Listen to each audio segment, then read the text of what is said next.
മന്ത്രി തിരിച്ചു പോകുന്നതിന് വേണ്ടി കണ്ണൂരിലെ വിവിധ പരിപാടികൾക്കായി അവസാനിച്ച് തിരിച്ചു പോകുന്നതിന് വേണ്ടി വന്ദേ ഭാരത് ട്രെയിനിനാണ് തിരിച്ചു പോകേണ്ടിയിരുന്നത്. അതിനായി കണ്ണൂർ റെയിൽവേ സ്റ്റേഷനിലേക്ക് എത്തുന്നു.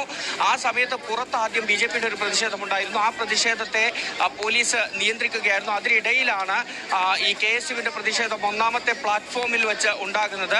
ഒന്നാമത്തെ പ്ലാറ്റ്ഫോമിൽ ടിക്കറ്റ് കൗണ്ടറോട് ചേർന്ന ആ ഭാഗത്ത് വെച്ച് പ്രതിഷേധമുണ്ടാകുന്നു.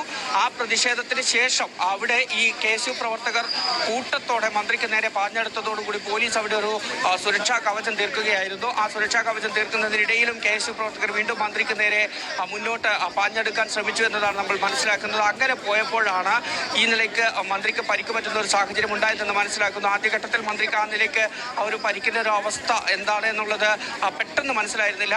ഈ ട്രെയിനിന്റെ സമയമായതിനാൽ മന്ത്രി പിന്നീട് മൂന്നാമത്തെ പ്ലാറ്റ്ഫോമിലേക്ക് പോകുന്നു. മൂന്നാമത്തെ പ്ലാറ്റ്ഫോമിലേക്ക് എത്തിയതോടുകൂടി മന്ത്രി തനിക്ക് കഴുത്തിന് വേദന അനുഭവപ്പെടുന്നു, കൈക്കും കഴുത്തിനും വേദന അനുഭവപ്പെടുന്നു എന്ന് കൂടെ ഉണ്ടായിരുന്നവരെ അറിയിക്കുകയായിരുന്നു. തുടർന്നാണ് കണ്ണൂർ ജില്ലാ ആശുപത്രിയിലേക്ക് എത്തുന്നത്.